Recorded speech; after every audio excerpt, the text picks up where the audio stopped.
Record कर लो। हाँ भाई, एक टॉपिक रह गया था इस चैप्टर में, इसका नहीं है, परमाणु वाले पार्ट का एक टॉपिक रह गया था, तो इसमें करा देता हूँ काम कंप्लीट। मेरी कराए रहे थे अपन टॉपिक था डी ब्रोगली परिकल्पना, मतलब क्वांटम यांत्रिकी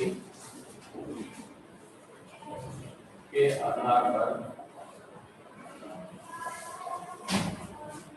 बोर की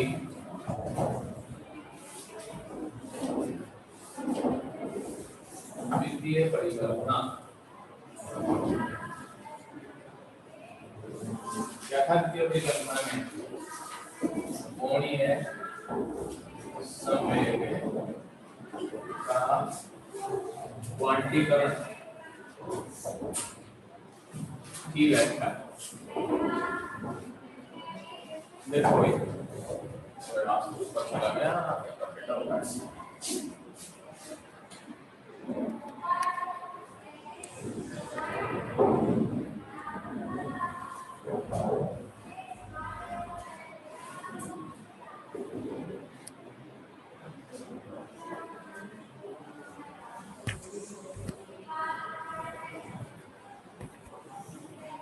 हाँ जी भाई, ज्यादा ऊपर हो रहा है, अब सही है ना? ये समस्या है इसमें आदि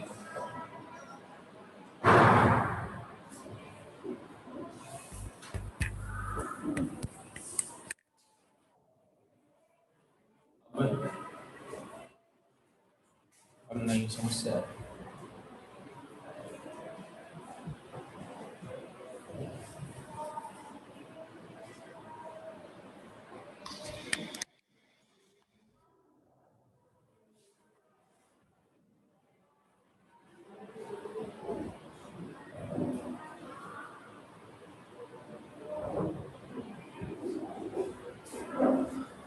मेरा केस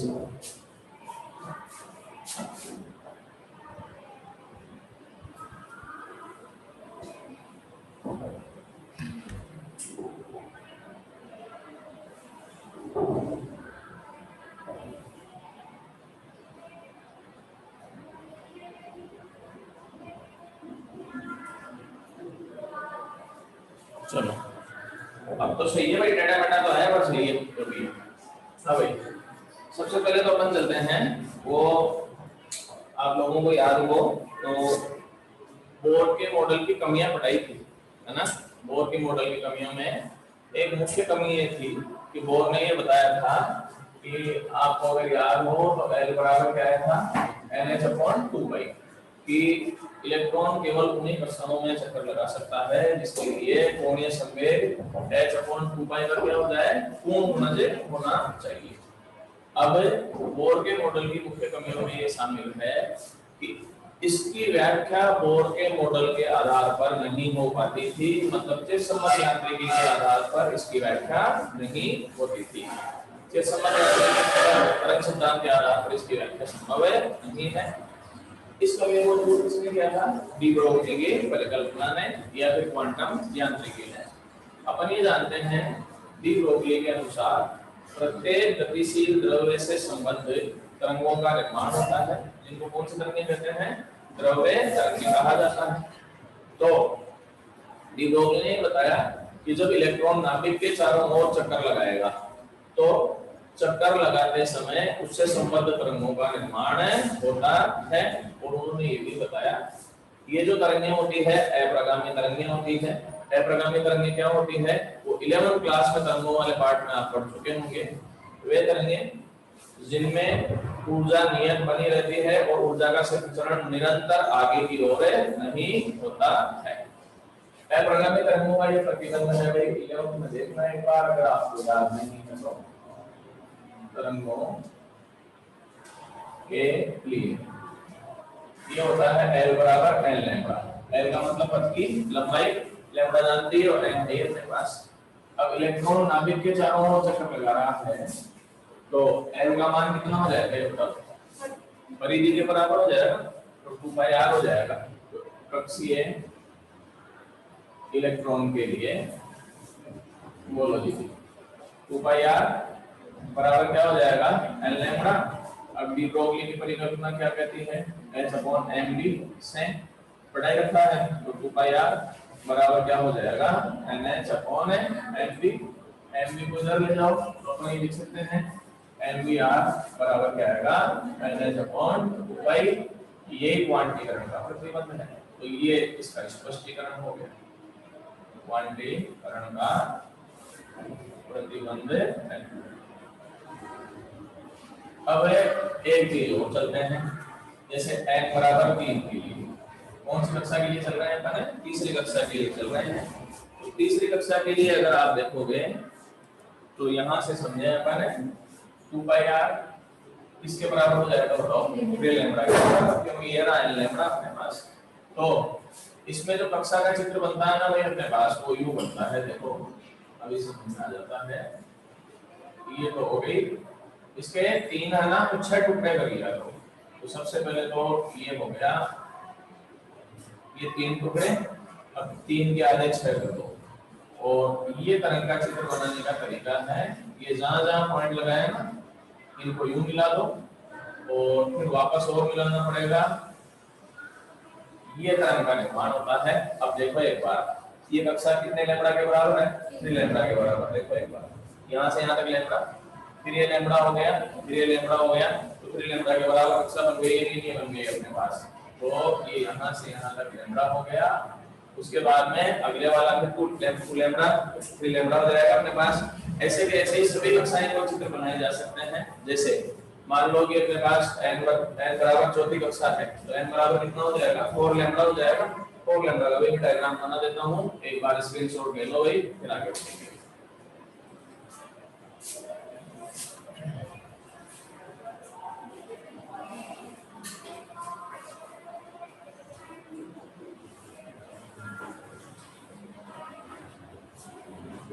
हो गया, चलो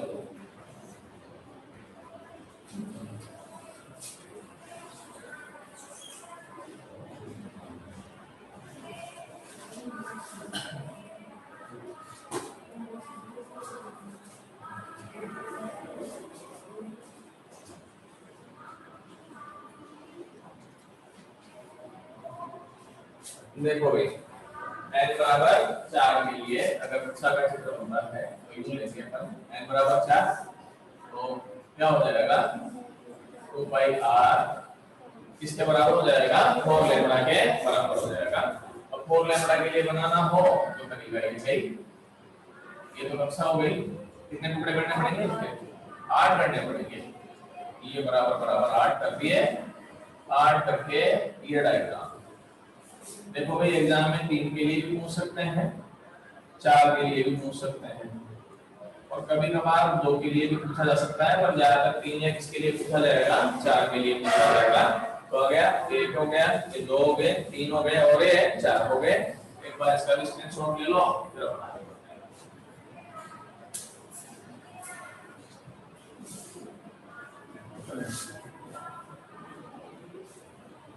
चलो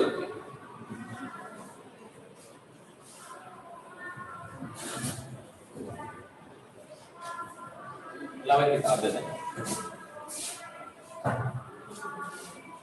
हाँ भाई, अब जो बचे हुए थे न्यूमेरिकल बता देता हूँ। पहला तो गया था सर, 2 गए थे, पहला हो गया था, कितने हो गए थे 2, एक ही बार पहले के 2 पार्ट थे। एक धातु के लिए दे रहे 5673 है भाई, क्वेश्चन नंबर 2 लैम्डा 0 5673 एंगस्ट्रॉम है। तो ये पूछा है कि कार्यफलन क्या है, I 0 बराबर सूत्र बोलो SC अपॉन लैम्डा 0। आंसर किसमें आएगा जूल में, ईवी में लाना है, कल ही बताया था तरीका, ई से भाग दे दो ई लैम्डा। अब मान रख दो इसका 12420 एंगस्ट्रॉम, ये भी एंगस्ट्रॉम में है, तो ये 75 एंगस्ट्रॉम कैंसिल हो जाएगा, निकाल लेना। सवाल नंबर तीसरा, तीसरे में लिखा है कि 3000 एंगस्ट्रॉम और 6000 एंगस्ट्रॉम तरंगदैर्घ्य आपतित होते हैं, तो फोटो इलेक्ट्रॉनों की गतिज ऊर्जाओं का अंतर ज्ञात है कीजिए। एक बार वो तरंगदैर्घ्य देखा है 3000 एंगस्ट्रॉम आपतित करो, और दूसरी बार कितना आपतित करना है अपने को 6000 एंगस्ट्रॉम, और ये कह रहे हैं कि गतिज ऊर्जाओं का अंतर क्या ज्ञात करना है अपने को, k1 माइनस k2। अब सूत्र देखो, ये पढ़ा रखा है आपको Sc अपॉन लैम्ब्डा माइनस 50 बताया था, ये वाला काम करेंगे अपन। तो देखो एक बार k1 का मान लैम्ब्डा वन हो जाएगा, k2 का मान क्या होगा Sc अपॉन लैम्ब्डा 2 माइनस 50 हो जाएगा। k1 माइनस k2 निकालो, क्या आएगा बताओ। Sc कॉमन ले लेंगे, 1 अपॉन लैम्ब्डा 1 माइनस 1 अपॉन है, ये कट जाएगा। अब क्या समझ में, एक माइनस में एक हो जाएगा प्लस में, ठीक है। अब अपन चलें ईवी में लाएं आंसर, ईवी में लाओगे क्या हो जाएगा, डेल्टा के बराबर Sc अपॉन ई लैम्ब्डा 1 लैम्ब्डा 2 माइनस लैम्ब्डा 1, ये 12420 एंगस्ट्रॉम।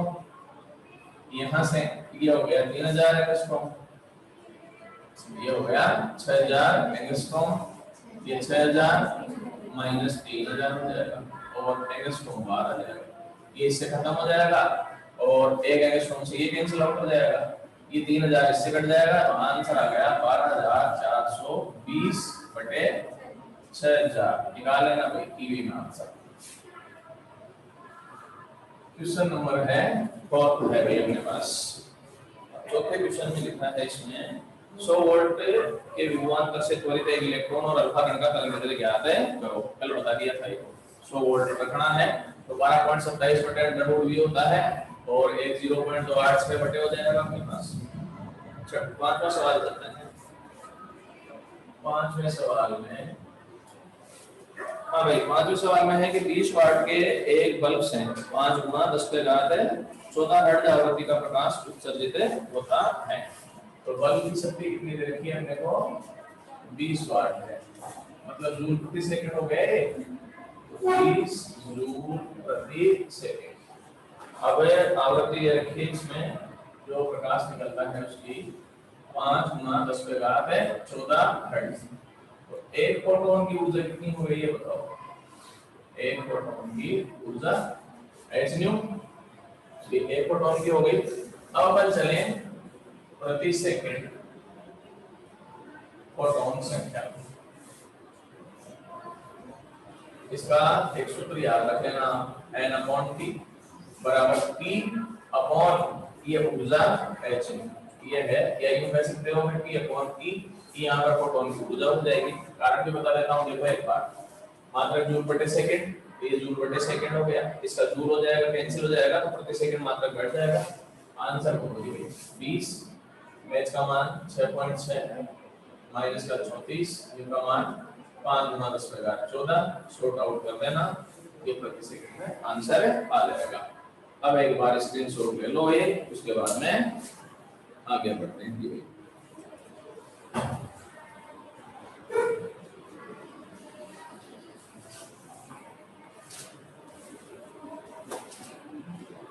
आगे कौन से पार्ट के लिए बोला था मैंने कुछ नहीं, छठा पढ़ा है या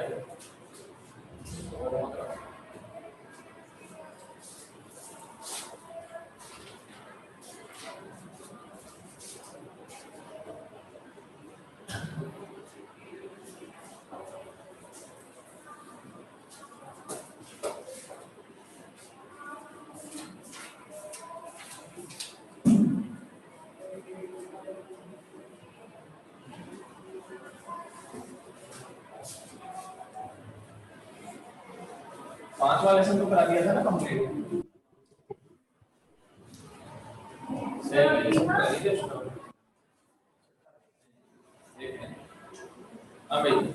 क्वेश्चन नंबर 6 है,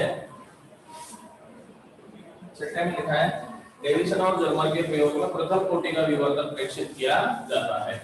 तो प्रथम कोटि का टाइम का मान कितना हो जाएगा, 1 हो जाएगा, और वोल्ट का 54 वोल्ट है। तो कल ही बताया था, वैसे ऐसा सवाल फिर भी बता देता हूं मैं, कितने वोल्ट विभव पर है, 54 पर है। आगे लिखा है कि निकल क्रिस्टल के परावर्तक तलों के मध्य की दूरी ये दे रखी है कैपिटल डी बराबर 0.92 एंगस्ट्रॉम। देखो कैपिटल डी क्यों लिखा है, क्योंकि परावर्तक तलों के बीच की दूरी है, दो परमाणुओं के बीच की दूरी नहीं है। दो परमाणुओं के बीच की दूरी तो 2.15 होती है, ये परावर्तक तलों के बीच की दूरी, तो ये एक लाइन थी, फिर ये एक लाइन थी, इनके बीच की दूरी। तो ये पूछा है इसमें कि विवर्तन कोण का मान ज्ञात है, कीजिए, तो फाई का मान ज्ञात करना है। सूत्र इसमें कौन सा लगेगा बताओ, 2d sin फाई बराबर क्या आएगा, n लेना। अब देखो एक बार, 2d का मान कितना है, 0.92 एंगस्ट्रॉम है, sin फाई ऐसा कैसा हो जाएगा, n का मान 1 हो जाएगा, लैम्डा एक बार के लिए लिख लो, तो ये हो गया 1.84 एंगस्ट्रॉम हो गया sin फाई। लैम्डा का मान लिख सकता हूं क्या, 12.27 angstrom upon under root v, पहले बताया था 1.84, ये एंगस्ट्रॉम से एंगस्ट्रॉम कैंसिल हो जाएगा, sin phi is equal to 12.27 upon under root 54, ये भी दे रखा है। अब अपन चलें इसको, 1.84 sin phi is equal to 1.67 ये एंगस्ट्रॉम बताओ, तो sin phi is equal to कितना हो जाएगा बताओ, 1.65 अपॉन 1.84, बाद देके निकाल लेना, इसका आंसर जो भी आएगा pi is equal to sine inverse, ये छोड़ देना। अब मुझे तो पता है इसका आंसर कितना आता है, 65 डिग्री आता है। आप लोग जो है ना यहाँ तक छोड़ के आ जाना, नंबर मिल जाते हैं, कोई फर्क नहीं पड़ता है, क्योंकि इसका वैल्यू नहीं निकाला जा सकता है, वो टेबल से निकलता है, तो 65 डिग्री तक लिखने की जरूरत नहीं है, यहाँ तक छोड़ के आ सकते हैं। आगे चलते हैं भाई, क्वेश्चन नंबर 7। इसमें लिखा है कि गतिशील इलेक्ट्रॉन के समवेग के x घटक में अनिश्चितता, तो समवेग के x पार्ट में अनिश्चितता है delta p is equal to 13.18 10⁻⁻30 kilogram metre प्रति सेकंड है। यदि और वेग के x घटक में अनिश्चितता ज्ञात करोगे, तो डेल्टा x ज्ञात करना है, एक डेल्टा v ज्ञात करना है, ठीक है। सबसे पहले सूत्र बोलो, डेल्टा x डेल्टा p बराबर वाला काम ले लिया करोगे, ऐसा कौन है 4 पाई। डेल्टा x का मान क्या आएगा बताओ, x upon 4 pi delta p, x का मान बोलो 6.6 माइनस 34, 4 पाई का मान 12.56 13.18 10 लगा 30, सॉर्ट आउट करीब हो गया, ये मीटर में एक चलते हैं वेग में, p बराबर क्या होता है अभी, mv होता है, तो डेल्टा v किसके बराबर होगा ये बताओ, m डेल्टा v के बराबर, तो डेल्टा v बराबर क्या हो जाएगा बताओ, डेल्टा p अपॉन mv हो जाएगा, तो डेल्टा p, अब डेल्टा v का मान है 13.18 10⁻⁻30 अपॉन मास ऑफ इलेक्ट्रॉन 9.8 10⁻⁻30 निकालते रहना मीटर पर सेकंड। आंसर एक बार स्क्रीनशॉट ले लो जी, आगे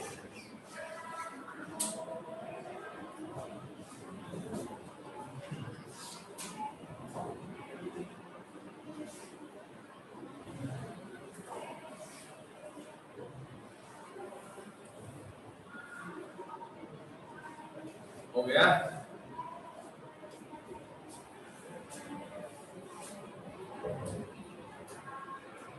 चलो जी,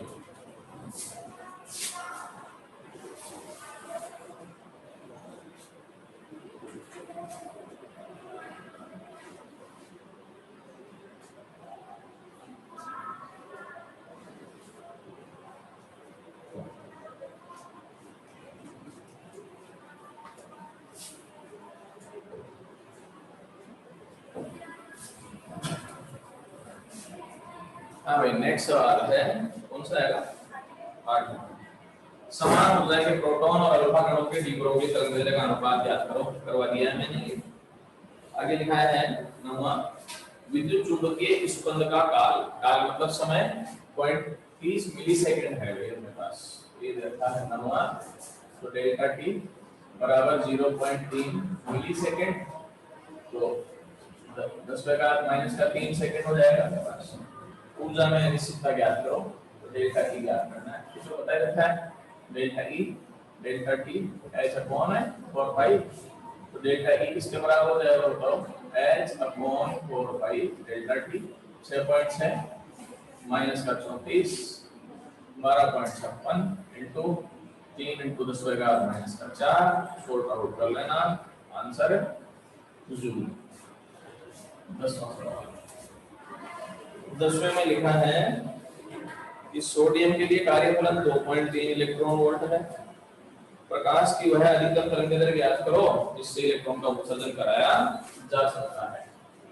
I0 बराबर 2.3 eV है। तो अधिकतम तरंगदैर्घ्य होता है, बस वही ज्ञात करना है। सूत्र बोलो, I0 बराबर SC अपॉन लैम्ब्डा 0।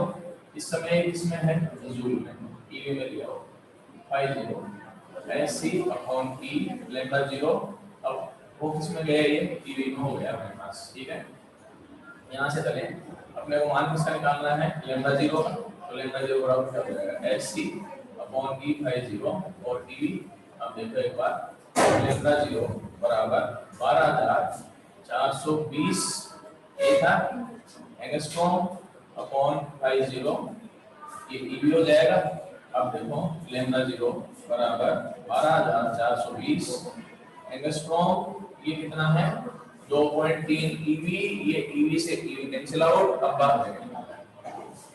तो लैम्ब्डा 0 का मान आप फाइंड कर सकते हैं, ये एंगस्ट्रॉम में आ जाएगा। सवाल नंबर 11 में लिखा है जी, एक धातु की सतह को 8.5 गुना 10⁻14 हर्ट्ज आवृत्ति से प्रदीपन करने पर, मतलब है कितनी आवृत्ति डालने पर μ1 बराबर 8.5 गुना 10⁻14 हर्ट्ज। ये कह रहे हैं कि उस समय गतिज ऊर्जा 0.52 इलेक्ट्रॉन वोल्ट है ना भाई। अब ये कह रहे हैं कि इस सतह पर अगर दूसरी आवृत्ति μ2 12 गुना 10⁻14 हर्ट्ज डालें तो ऊर्जा जो है यहाँ की 1.97 आती है इलेक्ट्रॉन वोल्ट। तो कार्यफलन क्या करना है, सूत्र बोलो भाई, A1 S μ1 माइनस 50, A2 बराबर बोलो S μ2 माइनस 50। क्या करें भाई, जोड़े या घटाएं, जो 50 का मान आ जाए। घटाने से आएगा या जोड़ने से आएगा, इसमें है जोड़ने से, घटाने से तो कैंसिल हो जाएगा ये, तो जोड़ दो इनको। जोड़ोगे तो क्या आएगा बताओ, तो K1 plus K2 H common आ जाएगा, μ1 प्लस μ2 माइनस 250। इस 250 को इधर ले आओ, इसको इधर ले दो, क्या बचेगा 250 बराबर H ऐसा कैसा μ1 plus μ2 minus K1 plus K2। EV का आंसर आओ, तो 50 बराबर 1/2 कर दो और एक काम, हाँ ये कर दो, H अपॉन E क्या आएगा μ1 plus μ2 minus K1 plus K2 upon क्या आ जाएगा E। अब ये 1/2 ऐसा कैसा, H अपॉन E का मान रख लोगे, μ1 और μ2 का मान भी रख देना, K1 और K2 के मान दिए हुए हैं, जोड़ के E से ही कैंसिल हो जाएगा, आंसर आ जाएगा। करो शॉर्ट आउट और स्क्रीनशॉट कर लो। एक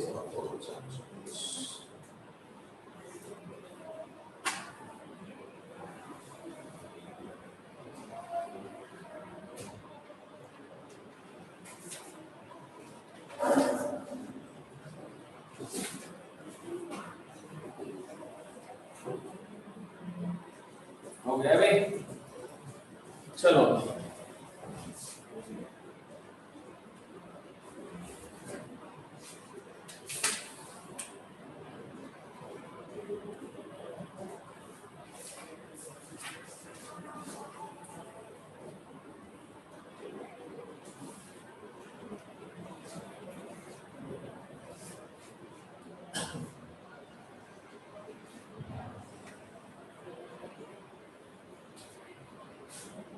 चलो जी भाई, नेक्स्ट है, लास्ट क्वेश्चन है,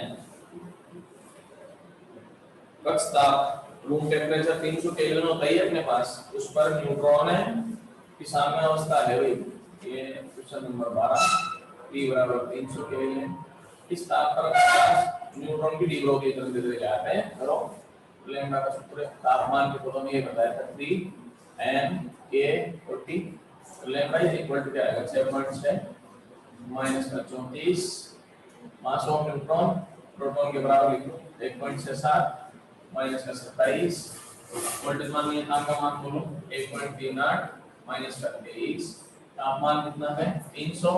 अब सॉर्ट आउट कर लोगे, आंसर जो भी आएगा वो मीटर में या एंगस्ट्रॉम में तुम्हें जिसमें भी लाना हो उसमें लाया जा सकता है। एक उदाहरण बता देता हूँ इसमें से, ये है उदाहरण नंबर है 9 12.8 एग्जांपल नंबर है 12.8 बता देता हूँ मैं। एक अल्फा कण और एक प्रोटॉन एक समान चुंबकीय क्षेत्र में प्रवेश करते हैं। अभी रहने दो, चुंबक वाला पार्ट पढ़ाएंगे तभी आएगा, ये नहीं आएगा वो समझ में नहीं आएगा। चलो पार्ट खत्म, ठीक है। अब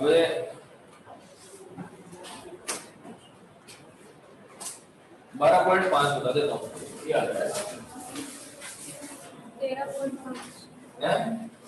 13.5 है, 13.5 में लिखा है कि एक धातु की सतह पर पहले 2000 एंगस्ट्रॉम डालते हैं, फिर 6000 एंगस्ट्रॉम प्रकाश आपतित किया जाता है और ये प्रेक्षित किया जाता है कि फोटो इलेक्ट्रॉनों के अधिकतम चालों का अनुपात कितना है, अपने पास है 3:1 है। तो धातु का कार्यफलन ज्ञात है कीजिए। देखो ये कह रहे हैं एक बार तो 2000 एंगस्ट्रॉम डालते हैं और दूसरी बार 6000 एंगस्ट्रॉम डालते हैं और कार्यफलन का मान ज्ञात करना है। यदि ये अपने को दे रखा है कि V1/V2 इज इक्वल टू 3/1, चालों का अनुपात कितना दे रखा है 3:1 दे रखा है, तो अपन ये लिख सकते हैं V1 बराबर कितना हो जाएगा बताओ 3V2 हो जाएगा। अब सूत्र लगाओ, भाई कौन सा लगाएं बोलो, 1/2 mv स्क्वायर क्योंकि वेग आ रहा है, तो V1 का स्क्वायर बराबर बोलो SC/λ1 माइनस 5 हो जाएगा। दूसरा बोलो 1/2 m, एक काम करें ये V1 का मान जो है ना 3V2 रख दो, यहाँ पर पहले V1 का मान कितना रख दो 3V2, V1 बराबर 3V2 से क्या हो जाएगा बोलो हाफ इनटू 9V2 का स्क्वायर हो जाएगा बराबर क्या आएगा SC/λ बराबर माइनस क्या आएगा 50, ठीक है।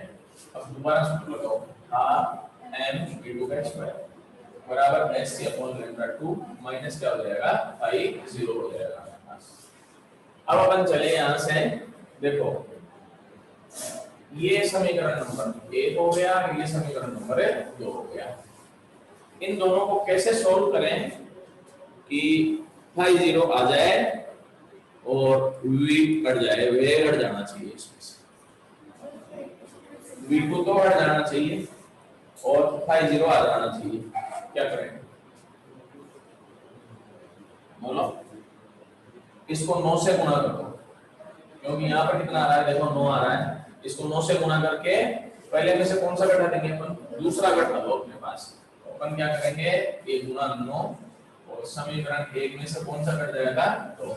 अब देखो एक बार 9 से पहले गुना कर लो, ये तो लिख लो ऐसा कैसे, क्या आएगा बताओ 9 × हाफ m/V2 का स्क्वायर, ऊपर वाला वैसे कैसे लिखना पड़ेगा ना SC/λ1 माइनस 50, नीचे वाला गुणा करो 9 से क्या आएगा बताओ 9 × हाफ m/V2 का स्क्वायर बराबर 9 आ जाएगा सब जगह SC/λ2 माइनस 9 50, घटाना है माइनस माइनस और प्लस, ये पूरा करके इन दोनों में से क्या कॉमन आ जाएगा SC कॉमन आ जाएगा, वहां से ये 9 50 हो जाएगा, ये 50 हो जाएगा, कितना बचेगा 8 50 बच गया, इधर तो हो गया 0, इधर SC कॉमन क्या बचेगा बताओ भाई 1/λ1 माइनस 9/λ2 और प्लस का 8/0 हो गया। एक बार स्क्रीनशॉट ले लो, इस जगह नहीं है।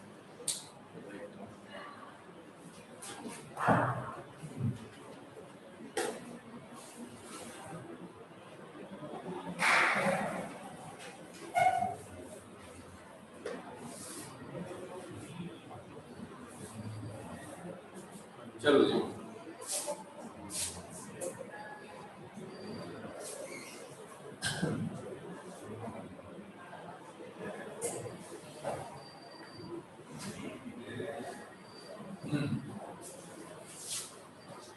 अब एक काम करते हैं, इसको इधर ले आते हैं और उसको यूनिट साइड में रख लेते हैं, तो क्या आएगा बताओ चलो। माइनस एस सी 1/λ1 माइनस 9/λ2 बोलो इज इक्वल टू 850। इसको यूं लिख सकता हूँ क्या, 850 is equal to S C 9/λ2 minus 1/λ1 हो गया। अपने पास स्टोरी करनी है इसमें। अगर ईवी में लाना हो तो क्या होगा बताओ। 50 S C upon E into 8 इधर मल्टीप्लाई कर दिया, इधर एलसीएम ले लो तो λ2 λ1 9λ1 माइनस जाएगा λ2 हो जाएगा। अब अपने पास चलो एस सी अपॉन ई का मान 12420 है इसको। देखो भाई ये सीधा है फॉर्मूला, अपॉन 8 इंटू 9 इंटू 2000 था माइनस 6 था ये, ठीक है, अपॉन ये 6000 हो गया और ये 2000 हो गया। अब तो शॉर्ट आउट कर लोगे, 18 हो जाएगा, 18 में से 12 हो जाएगा, ये तो कैंसिल आउट करा के इसका मान निकाल लेना। आंसर किसमें आ जाएगा, अपने पास है ईवी में आ जाता है। ठीक है भाई, स्क्रीनशॉट ले लो। आज की क्लास खत्म। कल से जो है आप लोगों को छठा पार्ट चालू करा देता हूँ। छठा कराऊंगा या सत्रहवां कराऊं, देख लेता हूँ। आज जिसका पीडीएफ आ जाएगा वो चालू करा दूंगा। तुम कौन सा पहले पढ़ के आते हो, आज पीडीएफ भेज दूंगा, जिसका पीडीएफ आ जाएगा वो चालू करा दूंगा।